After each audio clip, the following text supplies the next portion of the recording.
आजकल प्रेम करने को लोग मजाक बना लेते हैं। प्रेम को आज ना मजाक बनाया गया, प्रेम आज मजाक बन गया है। आज प्रेम केवल वासना बन के रह गया है। आज के जो पढ़े लिखे बच्चे प्रेम करते हैं, आज के जमाने में जो प्रेम देखने को मिलता है स्कूल कॉलेज वाले लड़का लड़कियों में, वो प्रेम नहीं है, केवल वासना है। उस वासना को वो प्रेम का नाम देते हैं। एक लड़की को एक लड़के से प्रेम हो गया, माँ बाप को बिना बताए शादी कर ली। हम तो बड़ी हो गई हैं, अब माँ बाप से पूछने की क्या जरूरत है। हम अपना डिसीजन खुद ले सकते हैं, अपना निर्णय स्वयं ले सकते हैं। शादी कर ली।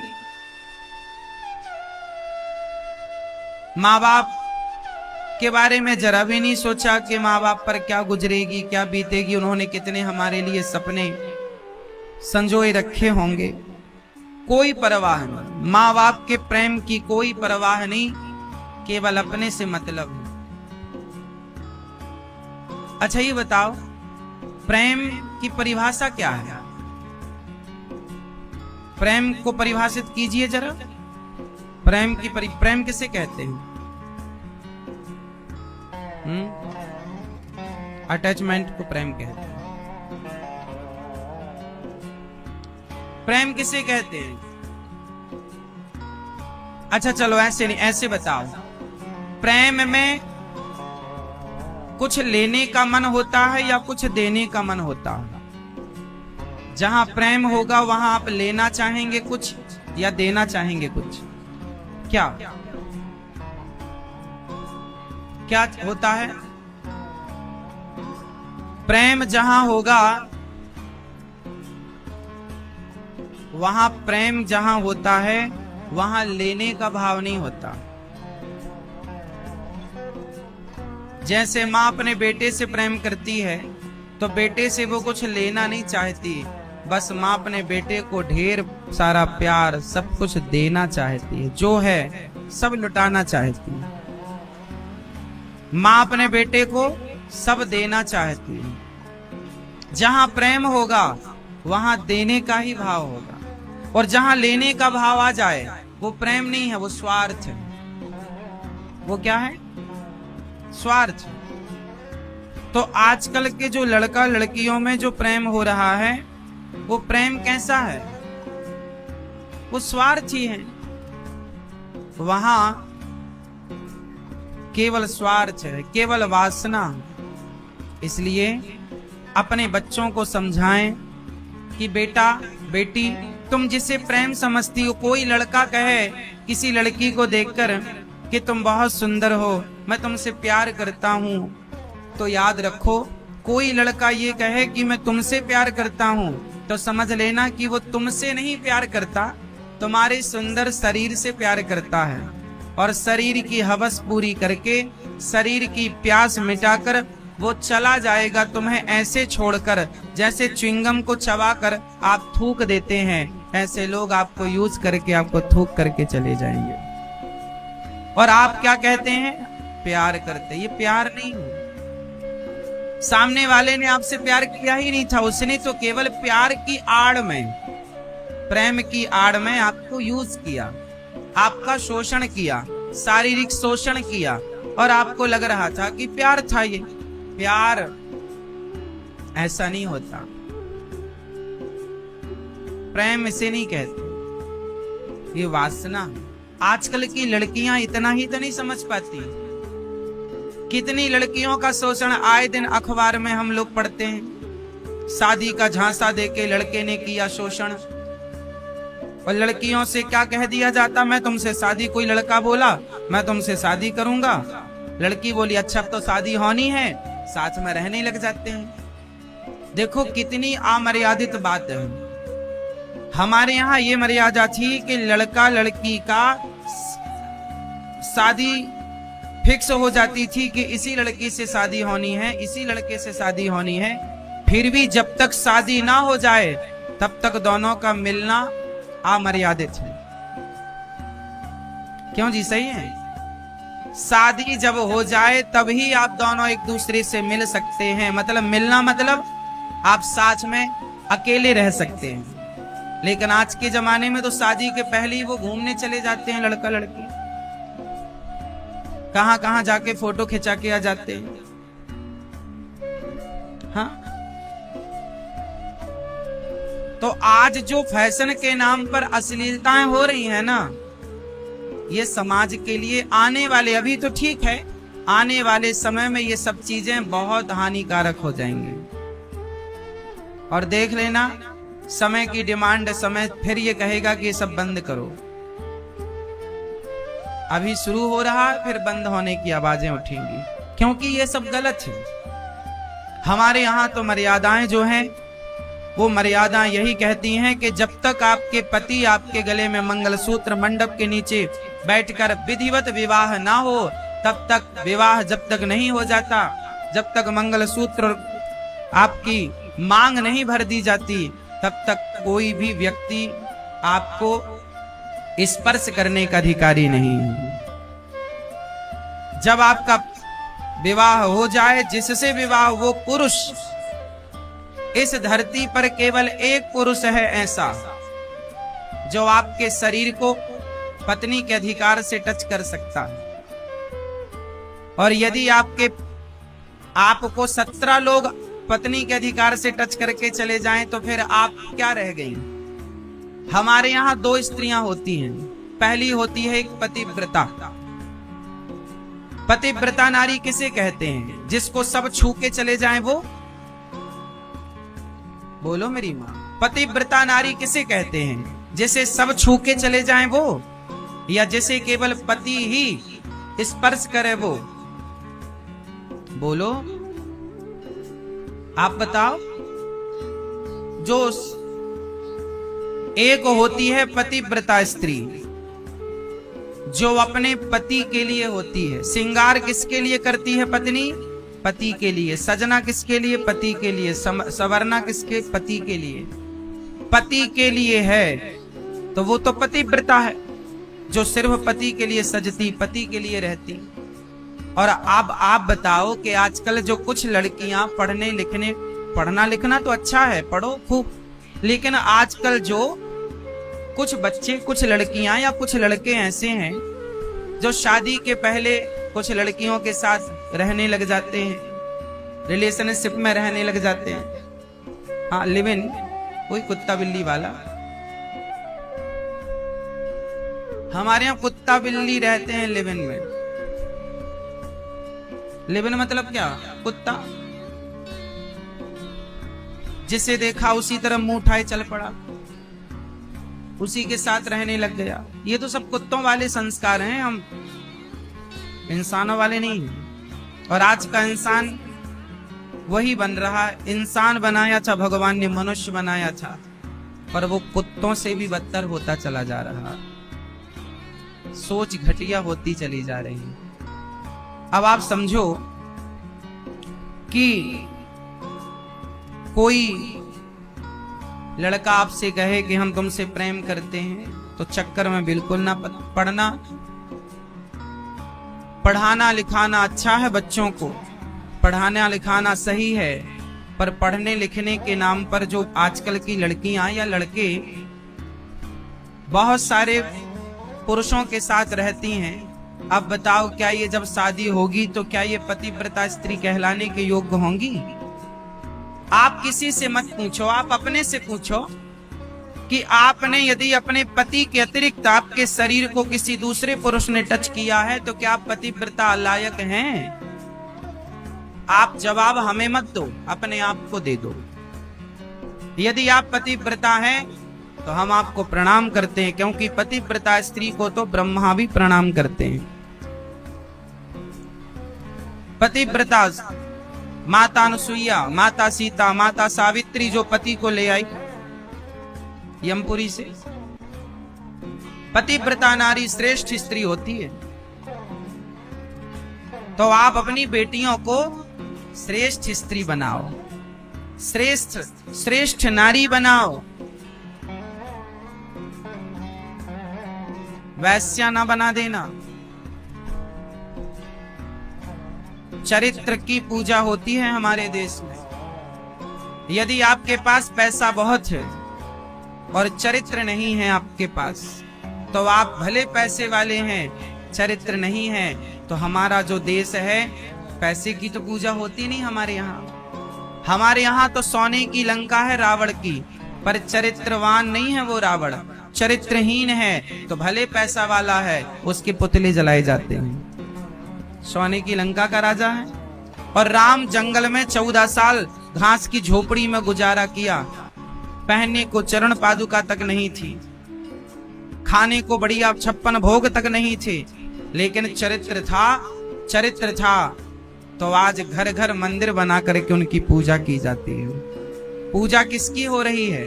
चरित्र की। राम चरित्र सुनवे को रसिया, राम लखन सीता मन वसिया। हमारा देश किसकी पूजा करता है? राम चरित्र। इसलिए गोस्वामी जी ने क्या लिखा है? राम चरित्र मानस।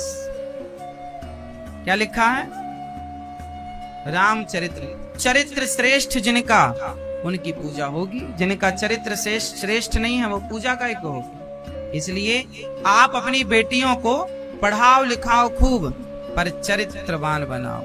बेटों को पढ़ाओ लिखाओ खूब, चरित्रवान बनाओ। और आजकल की युवा पीढ़ी चरित्र से गिरती चली जा रही है, याद रखो इस बात को। और ये केवल आप लोगों की लापरवाही है। आप लोग बेटियों को बेटों को भेज तो देते हैं बड़े बड़े शहरों में पढ़ने के लिए, कभी जाकर देख भी लिया करो कि वो वहां पढ़ रही है, पढ़ रहा है, या पढ़ाई लिखाई के नाम पर और ही कुछ चल रहा है। आजकल देखो बड़े बड़े शहरों में हम जाते हैं, बड़े बड़े शहरों में कभी लोग वहां बताते हैं, महाराज जी ये देखो हॉस्टल है, यहाँ लड़कियां रहती हैं, माँ बाप ने भेजा है कि इन्हें पढ़ने के लिए। और ये बड़े बड़े शहरों में आपने देखा होगा, शाम 4-5 अंधेरा होते ही 5 बजे सड़क के किनारे लड़का लड़कियों की मधुमक्खी की तरह झुंड लग जाती है, लाइन लग जाती है। बंबई में तो ऐसे ही समुद्र के किनारे शाम 5 बजे से खूब ये मधुमक्खी दिखेंगी आपको। और इतनी ज्यादा अश्लीलता है ना कि क्या बताएं। क्यों जी, सही है ना? बंबई में तो समुद्र के किनारे जहां तक नजर जाएगी वहां तक लड़का लड़की एक दूसरे के साथ बैठे नजर आएंगे आप। हर शहर में। ये कहां गए हैं, क्या करने गए हैं? पढ़ने गए हैं। ये पढ़ने गए, ये पीएचडी चल रही इनकी समुद्र के किनारे।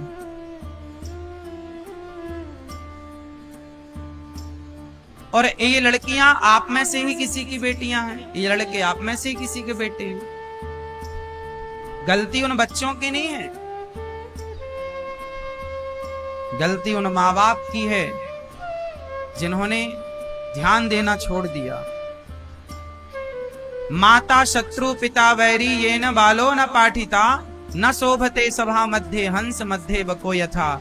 आप वो माता पिता सबसे बड़े दुश्मन हैं जो अपने बच्चों को पढ़ा लिखा करके संस्कारवान बनाकर सुयोग्य नहीं बनाते। यदि आपने अपने बच्चों को संस्कारी नहीं बनाया तो आप अपने माँ बाप मतलब अपने बच्चों के सबसे बड़े दुश्मन हैं। बच्चों का सबसे बड़ा दुश्मन कौन? यदि माँ बाप ने संस्कार नहीं दिया बच्चों को, तो माँ बाप ही सबसे बड़े दुश्मन हैं बच्चों के। और संस्कार दिया तो सबसे बड़े दोस्त भी वही है। इसलिए समझो, समझाओ बच्चों को, और माँ बाप को थोड़ा जागने की जरूरत है। हर जगह की स्थितियां अपना पानी सिर से ऊपर जा रहा है। संस्कारों को बचाओ वरना देर हो जाएगी। बाप बेचारा कमा कमा के मरता है, बेटी को बड़ा मोबाइल, बेटी को बढ़िया अच्छे से अच्छे स्कूल कॉलेज में पढ़ाता, बढ़िया बढ़िया कपड़े पहनाता, और बाद में बेटी किसी के साथ भाग जाती है। बाप बेचारा रोता रह जाता है। क्या नहीं हो रहा है और क्या नहीं पता आप लोगों को। हम तो बस चाहते हैं कि आप अपने बच्चों को संस्कार दे दो तो आप सुखी रहेंगे। नहीं देंगे तो रोना किसे पड़ेगा? हम थोड़ी रोएंगे। नहीं सुनोगे हमारी बातें, नहीं समझोगे तो आप भी रोओगे। या तो समझ लो हमारी बात है या रो लेना। तो भगवान उद्धव जी महाराज वृंदावन से जब लौटे, राधा रानी के चरणों की रज माथे पर रखे, कहा हे माँ हमें वृंदावन में ही वास दे दो, और राधा रानी का दिव्य दर्शन किया। आज उद्धव जी को पता लगा कि कृष्ण तो राधा से, गोपियों से, माँ यशोदा से एक पल के लिए भी दूर नहीं है, एक क्षण के लिए भी। भगवान वृंदावन से कहीं गए नहीं। ये तो उद्धव जैसे ज्ञानियों के घमंड को मिटाने के लिए भगवान ने ये लीला रची। भगवान वृंदावन छोड़कर कहीं छोड़ी जाते हैं। जो द्वारिकाधीश हैं, अच्छा जो द्वारिका के राजा हैं जानते हो वो कौन है? कौन है बोलो? द्वारिकाधीश कौन है? देवकी पुत्र हैं कि यशोदा पुत्र हैं? देवकी पुत्र हैं कि यशोदा पुत्र? बताओ द्वारिकाधीश कौन है? जो कृष्ण वृंदावन से चले गए वो कृष्ण कौन थे? यशोदा पुत्र थे या देवकी पुत्र थे? बोलो। हाँ, जो श्री कृष्ण द्वारिका के राजा बने वो देवकी पुत्र हैं। जो यशोदा पुत्र कृष्ण हैं, आपको मैं एक मर्म की बात बता दूं, जिस समय देवकी ने एक पुत्र को जन्म दिया था, उसी रात 12 बजे यशोदा माँ ने भी एक पुत्र को जन्म दिया था। यशोदा की एक बेटी और एक बेटा हुआ। जब वसुदेव जी कृष्ण भगवान को लेकर मथुरा से गोकुल आए, तो यशोदा का बेटा और देवकी का बेटा दोनों मिलकर एक हो गए, एक रूप हो गए। और जो कन्या थी उस कन्या को लेकर वसुदेव जी चले गए। जिसे कंस ने पटक दिया वो आकाश में चली गई। वही विंध्याचल में विंध्यवासिनी मैया के नाम से जानी गई। फिर जब भगवान 10.5 वर्ष की उम्र में वृंदावन छोड़कर जाने लगे, तो जो देवकी पुत्र थे जिनको वसुदेव जी लाए वो तो चले गए, पर जो यशोदा के पुत्र हैं, एक रूप से भगवान सदा के लिए वृंदावन में रह गए। यशोदा माँ गोपियों को वृंदावन को छोड़कर भगवान कभी भी कहीं नहीं गए। फिर आप सवाल कर सकते हैं कि महाराज जी, जब भगवान कहीं गए ही नहीं तो ये यशोदा मैया गोपियां रो क्यों रही हैं उनकी याद में? तो सुनो, वो रो नहीं रही हैं, वो तो केवल उद्धव जैसे ज्ञानी के ज्ञान को मिटाने के लिए लीला कर रही हैं, और हम जैसे पापियों को बता रही हैं कि भगवान को पाना हो तो गोपियों की तरह रोना सीखना पड़ेगा। यदि आपको रोना आ गया तो भगवान को प्राप्त कर लोगे। केवल हमें रोना सिखा रही हैं, वो रो रो करके बता रही हैं। उद्धव जैसे ज्ञानी को समझाने के लिए उद्धव जी ने देखा ना कि यशोदा गोपियों के पास भगवान बैठे हुए हैं बगल में, एक पल के लिए भी दूरी नहीं है। उद्धव जी समझ नहीं पाए कि मैं तो इन्हें मथुरा छोड़कर आया, ये यहाँ कैसे? भगवान है ना, जो कण कण में व्याप्त हैं, वो क्या वहां हैं तो यहाँ नहीं प्रकट हो सकते? उद्धव का अभिमान मिटा, गोपियों की चरण धूली पर लौटे। उद्धव जी गोपियों को मूर्ख समझ रहे थे, पर ज्ञानी तो वही है। ज्ञानी कौन? जिसका मन भगवान के चरणों में लग गया, जो भगवान को अपना सर्वस्व मान लिया, उससे बड़ा ज्ञानी बताओ कौन होगा? जिसका मन भगवान के चरणों में नहीं लगा, वो कितनी भी पोथी पाठ पढ़ ले, कितना भी कुछ वो याद कर ले, कितना भी ज्ञानी बन जाए, पर भगवान के चरणों में प्रेम हुआ नहीं, तो बिना प्रेम के हम उस ज्ञान का करेंगे क्या? आप बहुत ज्ञानी हैं, लेकिन आपका प्रभु चरणों में प्रेम बिल्कुल नहीं है, तो हम क्या करेंगे आपके ज्ञान का? और कोई आदमी बिल्कुल मूर्ख है, पर भगवान के प्रेम में बड़ा डूबा हुआ है, तो हमें तो वो प्रेमी अच्छा है ना। मीराबाई कौन सी ज्ञानी थी? चलो बताओ। शबरी माता ज्ञानी थी? कब शबरी काशी को धाई, कब पढ़े आई गीता, साचे मन के मीता, रघुवर साचे मन के मीता। शबरी कब गई थी पढ़ने बताओ काशी? कोई पढ़ाई लिखाई हुई? प्रेम था तो भगवान को पा लिया। इसलिए मोहन प्रेम बिना नहीं मिलते, चाहे कर लो कोटि उपाय। भगवान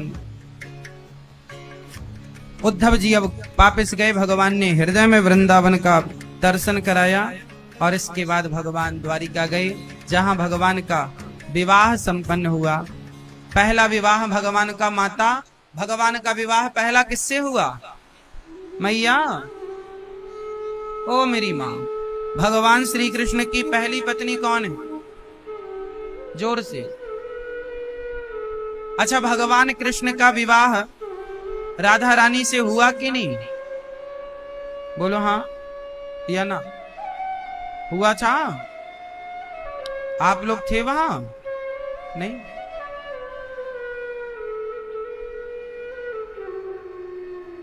भगवान श्री कृष्ण का विवाह राधा रानी से हुआ है, ब्रह्मा जी ने कराया है। द्वारिका में भगवान का पहला विवाह किनसे हुआ? भगवान श्री कृष्ण की प्रथम पत्नी कौन? माता रुक्मणी। अच्छा, रुक्मणी जी और राधा जी ये दोनों अलग अलग हैं कि एक ही हैं? बताओ मैया, ये रुक्मणी जी कौन है और राधा जी कौन है? रुक्मणी जी किनका अवतार हैं? रुक्मणी मैया किनका अवतार हैं? मैया, ओ मेरी प्यारी माँ, कहां भागी जा रही हो? सुनो मेरी माँ, चलो बताओ, रुक्मणी मैया किनका अवतार हैं? मैया बताओ। हाँ, लक्ष्मी जी। और राधा जी किनका अवतार हैं? महालक्ष्मी और लक्ष्मी। ये महालक्ष्मी लक्ष्मी ये दो हैं कि एक ही हैं? आपका परिचय है? नहीं, आप कह रहे हैं एक ही, हमको लगा शायद दोनों सब मिले हों, महालक्ष्मी जी और लक्ष्मी जी से। राधा जी और रुक्मणी जी ये दोनों एक हैं। अब आप कहेंगे महाराज जी एक कैसे? हाँ सुनो,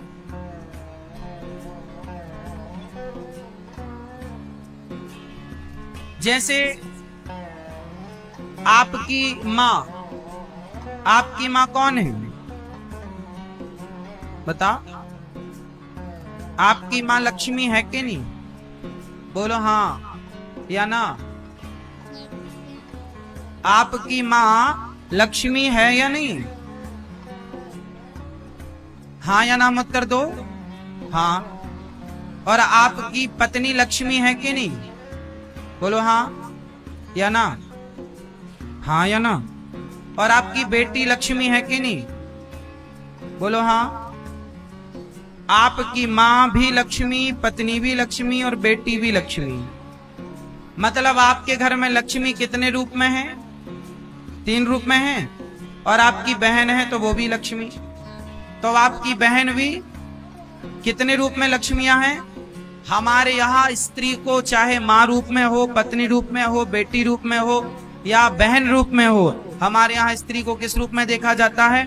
जब आपके घर में 4 लक्ष्मी 4 रूपों में हो सकती है, एक ही लक्ष्मी 4 रूपों में हो सकती है, तो फिर रुक्मणी जी और राधा जी 2 रूपों में क्यों नहीं हो सकती?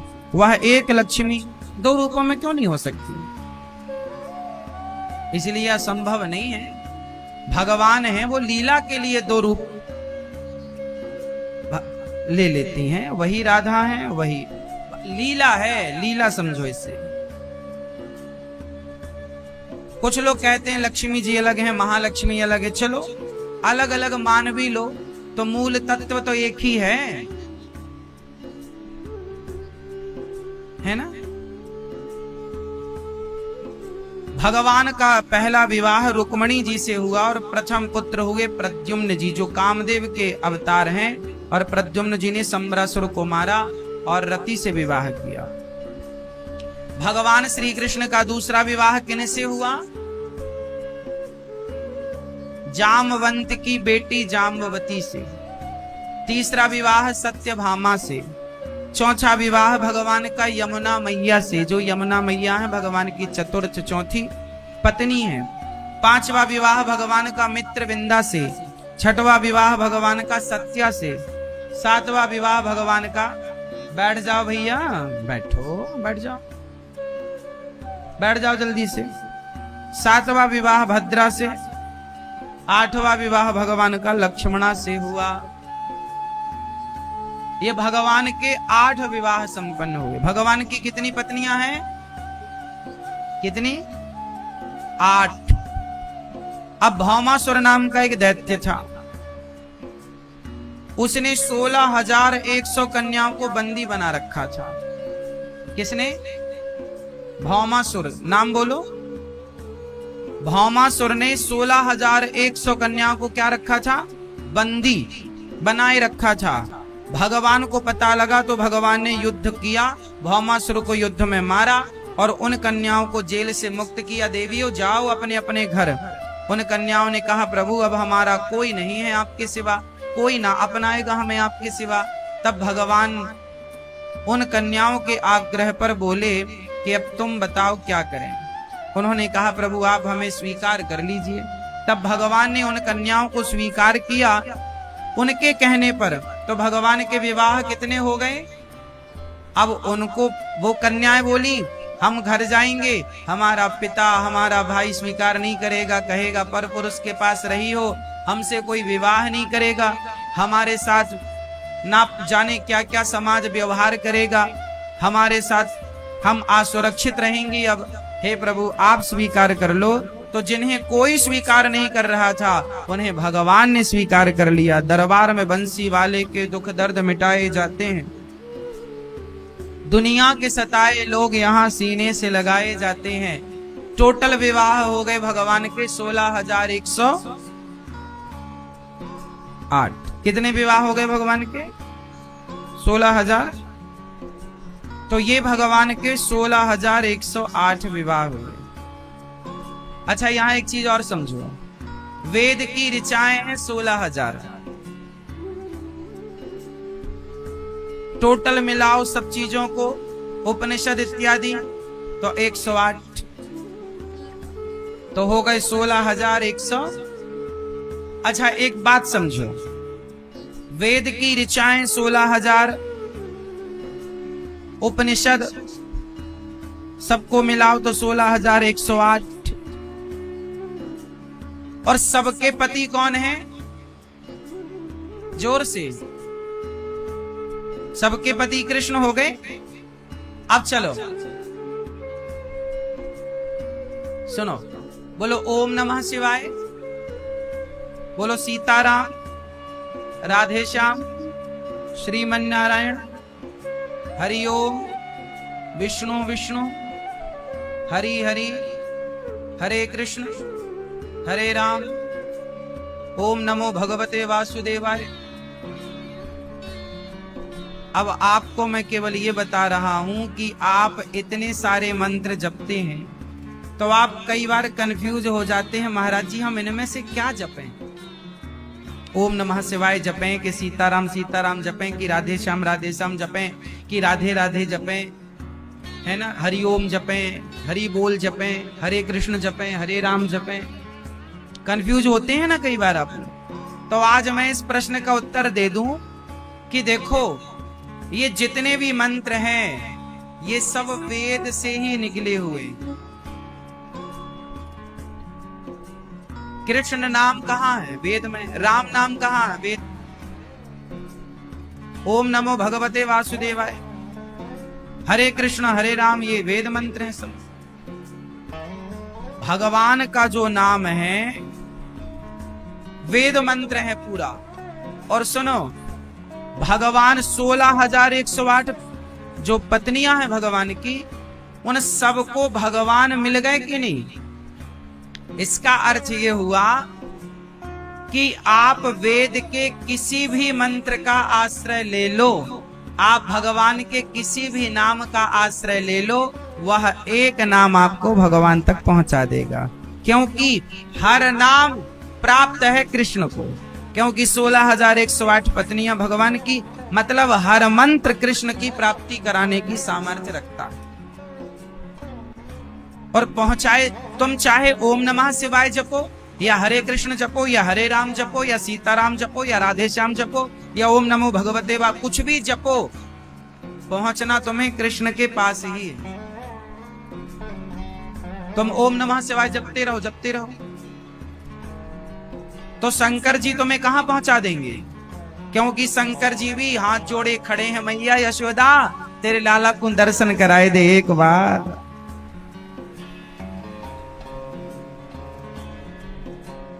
पहुंचना सबको, कृष्णात् परम किमपि तत्त्वमहं न जाने, कृष्ण से भी श्रेष्ठ कोई तत्व है, बड़े बड़े ऋषि कहते हैं मैं नहीं जानता। कृष्ण ही सर्वश्रेष्ठ परम तत्व है, कृष्ण से श्रेष्ठ तत्व कोई नहीं। इसलिए कृष्णात् परम किमपि तत्त्वमहं न जाने, कृष्ण ही श्रेष्ठ तत्व है, राम ही श्रेष्ठ तत्व है। राम कृष्ण ये दो तत्व नहीं, दोनों एक तत्व है। अच्छा ये बताओ, आप में से कुछ लोग पंजाब से होंगे, कुछ महाराष्ट्र से होंगे, कुछ यूपी से होंगे, कुछ बिहार से होंगे, कुछ गुजरात से होंगे, कुछ कहीं से। ये बताओ, अभी बारिश चल रही है। अच्छा, बारिश में आपके घर में जब पानी गिरता है तो जो आपकी छत में पानी गिरता है वो पानी कहां जाता है बाद में? जोर से कहां? मैया को जगाओ, सो रही है।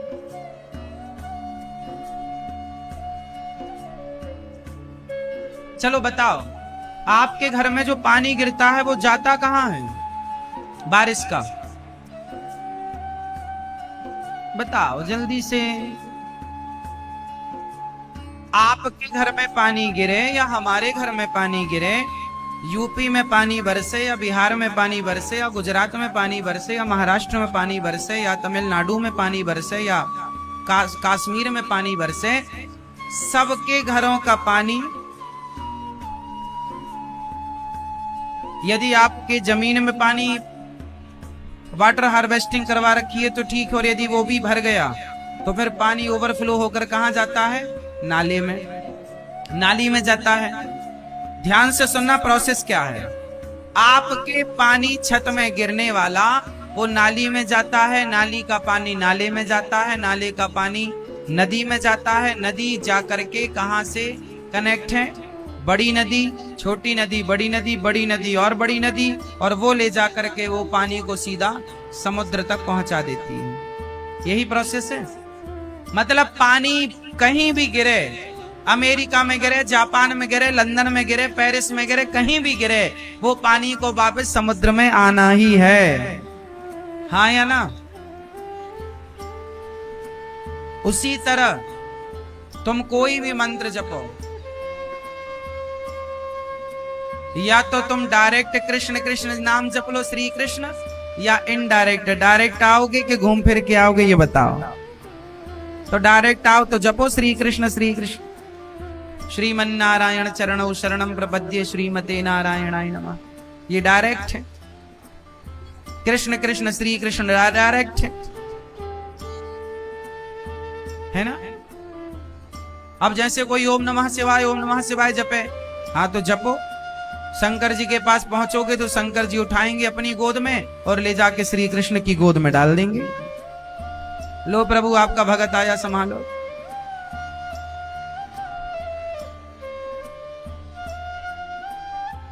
तो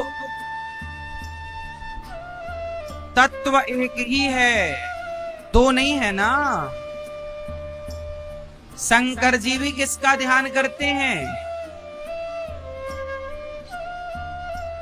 जब भगवान कृष्ण का जन्म हुआ तो यशोदा मैया से कह रहे थे ना कि हमें दर्शन करा दो मैया। फिर देवता, इंद्र, ब्रह्मा, जिनकी एक झलक पाने के लिए यशोदा के द्वार पर खड़े होते हैं, ये वो कृष्ण की कथा आप सुन रहे हैं। इसलिए भाव से श्री कृष्ण जपा करो। श्री मतलब राधा है, कृष्ण मतलब कृष्ण। जिनकी 16,108 पत्नियों का मतलब है कि वेद की किसी भी ऋचा को आप पढ़ लो, किसी भी ऋचा का आश्रय ले लो, किसी भी ऋचा का जाप कर लो, पहुंचना कृष्ण तक ही है, क्योंकि सब कृष्ण प्राप्त ऋचाएं हैं। ये 16,108 पत्नियों का सार है। भगवान रुक्मणी मैया से प्रेम पूर्वक वार्ता करते हैं, हंसी मजाक। गृहस्थी में ना थोड़ा भगवान हंसी मजाक भी कर लेते हैं। बाणासुर का भगवान ने उद्धार किया, राजा नृग पर भगवान ने कृपा की। नृगो नाम नरेंद्रोहा मिक्ष्वाकुतनयः प्रभो। इक्ष्वाकु वंश के एक राजा हैं नृग, जिन्होंने खूब सारी गौदान की। इस संसार में गौदान सर्वश्रेष्ठ दान है। गाय जरूर दान कीजिए, गाय की सेवा जरूर कीजिए, गौदान जरूर करना मेरी माँ। मरने के पहले गौदान करके ही मरना। और हम तो कहते हैं अपने मरने के पहले अपनी 13वीं भी कर लेना, अपनी 13वीं इत्यादि करके मरो, गौदान इत्यादि करके मरो। बाद में बेटा करे ना करे। आजकल के तो मॉडल बच्चे हैं, वो तो ये सब मानते ही नहीं, करे ना करे। पहले तो 13 ब्राह्मण लोग बुला के ले आते थे, ब्राह्मणों के चरण धोकर बिठा करके भोजन कराते थे। मरने के बाद 13 ब्राह्मण। आज के जमाने में तो 13वीं, कुछ जगह पर बड़े बड़े शहरों में तो 13वीं की परंपराएं समाप्त हो गई हैं। क्यों जी? बड़े बड़े शहरों में अब कहाँ 13वीं वगैरह होता,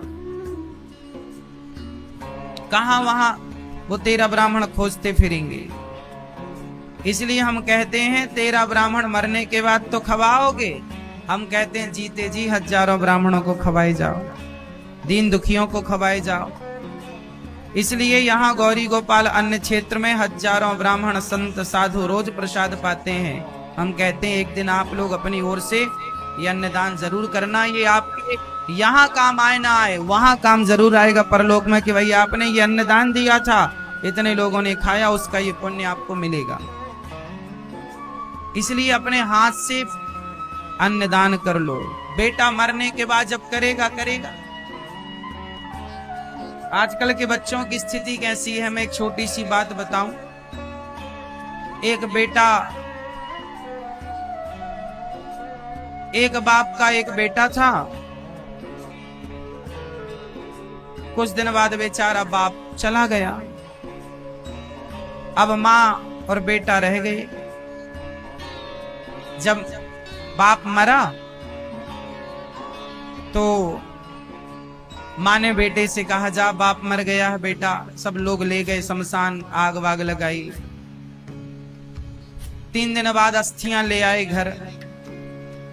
तो माँ ने अपने बेटे से कहा, बेटा जा अपने बाप की अस्थियां गंगा जी में विसर्जित करके आ जा।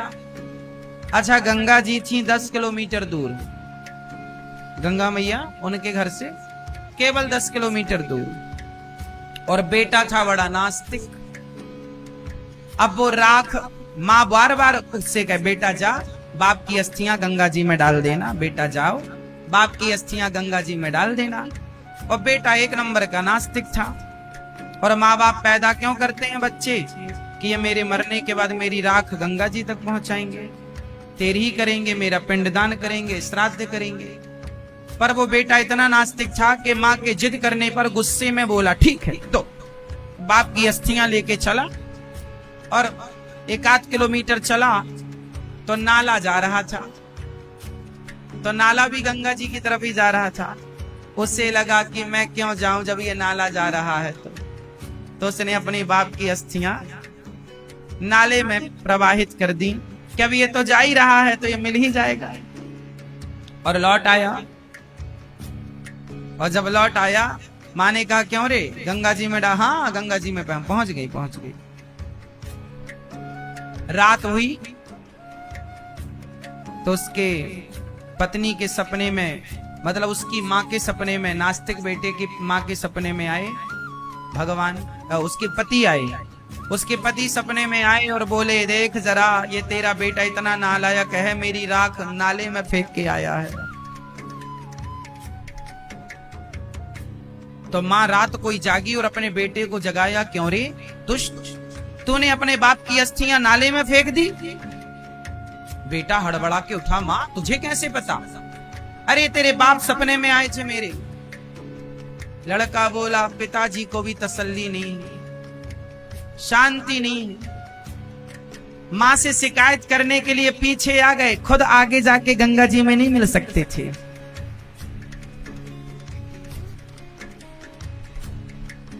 मां से शिकायत करने वापस आ गए, खुद आगे नहीं गए।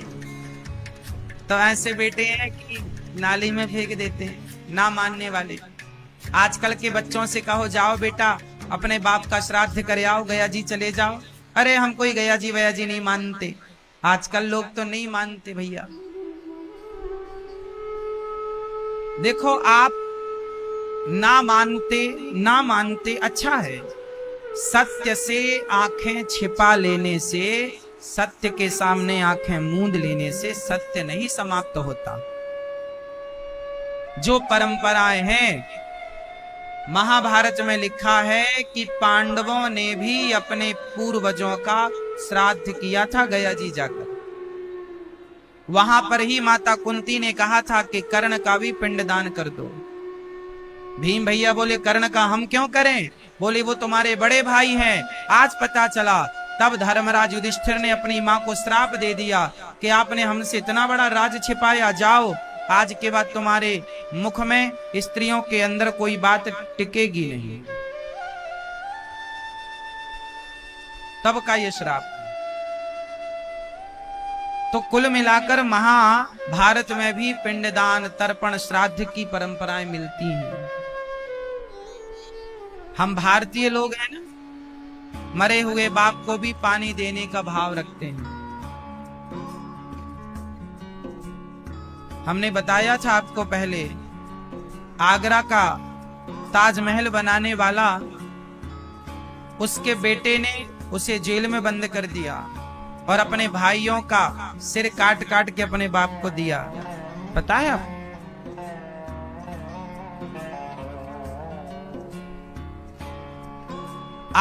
ताजमहल बनाने वाले को, उनके ताजमहल बनाने वाले राजा को उसके बेटे ने जेल में बंद कर दिया बाद में, और भरपेट पानी तक नहीं देता।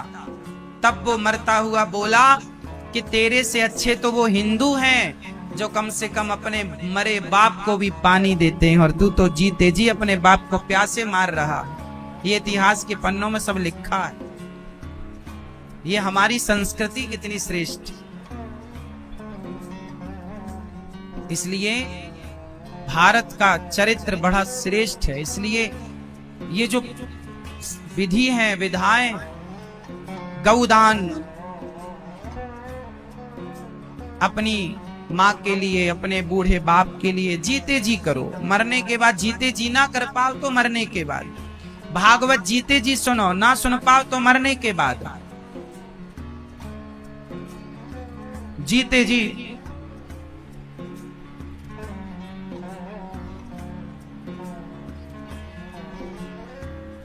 बेटा उसके कपड़े को पकड़ के खींचो, खुश रहो। सब बैठ जाओ, बैठो शांति से।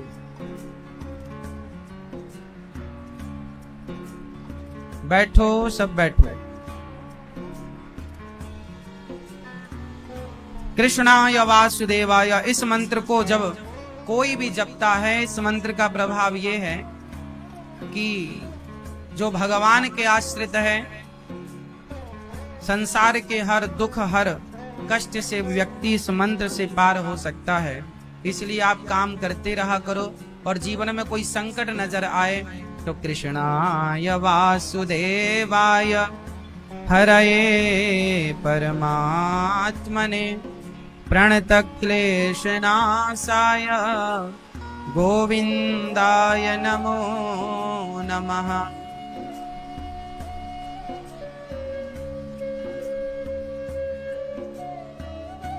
फिर इसके बाद भगवान ने जरासंध का उद्धार किया और शिशुपाल का उद्धार। शिशुपाल ने भगवान को कितनी गालियां दी थी? 100, 101 हुई तो भगवान ने सिर काट दिया। इसका अर्थ ये हुआ कि 100 अपराध भगवान माफ करते हैं। अच्छा, भगवान 100 अपराध माफ करते हैं किसके? हमारे, आपके, हम सब। रोज के 100। शिशुपाल रोज 100 गालियां देता था। अच्छा, जब भगवान हमें 100 बार माफ करते हैं तो हम भी किसी को कितनी बार माफ करें बताओ? शरण में कोई आ जाए तो माफ कर देना चाहिए, है ना? कोई भी शरण में आए तो माफ जरूर करना चाहिए। इसलिए भगवान शिशुपाल को माफ करते गए। गलतियां सबसे होती हैं, पर कोई आपका अपना है, गलती किया है और आपकी शरण में है तो आपका धर्म है, आप उसे माफ कर दीजिए। भगवान ने शिशुपाल से मना किया, अब गाली मत देना। अब की बार दिया तो भगवान ने सिर काट दिया। मानो भगवान कहते हैं कि मैं 100 गालियां सहता हूं तो तुम भी तो 10-20 गालियां सहन करना सीखो, अपने परिवार के सदस्यों की, अपनों की। आजकल के लोगों के अंदर ना सहनशीलता नहीं है। क्या नहीं है? जरा भी सहनशीलता नहीं। थोड़ा सहन करना पड़ता है। रिश्तों को बचाए रखना है, सहन करना पड़ता है। बिजनेस को चलाना है, व्यापार को चलाना है, उसमें भी थोड़ा हानि लाभ आती है, बर्दाश्त तो करना। आज फायदा हुआ आपका तो कल हानि भी हो सकती है। अब फायदे को आनंद से रखा तो हानि को भी रखनी पड़ेगा। इसलिए हर परिस्थिति में सम रहना सीखिए। पानी कितना भी बरस जाए पर समुद्र में बाढ़ नहीं आती, और कितना भी सूखा पड़ जाए समुद्र में पानी की कमी नहीं होती, वो अपनी मस्ती में रहता है। उसी प्रकार कितना भी सुख आ जाए और कितना भी दुख आ जाए, ना सुख आपको अभिमानी बना सके, ना दुख आपको निराश कर सके। हर स्थिति में सम रहना सीखिए। हर परिस्थिति, जीवन तो देखो उतार चढ़ाव, सुख दुख का नाम ही जीवन है। कुछ लोग जरा से दुख में व्याकुल हो जाते हैं, जरा से दुख में परेशान हो जाते हैं। हमें परेशान नहीं होना, दुखी नहीं होना, और हमेशा इन बातों को याद रखना है कि ये परिस्थितियां शायद जब तक हमारा जीवन है तब तक हमारे जीवन में उतार चढ़ाव है, सुख दुख है, हानि लाभ है। इसके बाद भगवान ने शाल्व और दंत वक्र का उद्धार किया। भगवान के परम भक्त की कथा आती है भागवत जी में, जिनका नाम है सुदामा। भगवान के परम भक्त कौन है? सुदामा। कृष्णस्यासीत् सखा कश्चित् ब्राह्मणो ब्रह्मवित्तमः विरक्त इंद्रियार्थेषु प्रशांतात्मा जितेन्द्रियः। भगवान के परम भक्त हुए हैं सुदामा। सुदामा जी पोरबंदर में रहते हैं, सुदामापुरी उसका नाम है।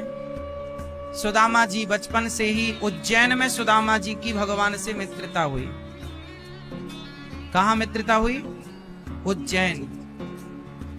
उज्जैन में गुरु जी के यहाँ भगवान पढ़ने गए ना, सांदीपनी जी के यहाँ, वहां पर सुदामा जी से मित्रता हुई।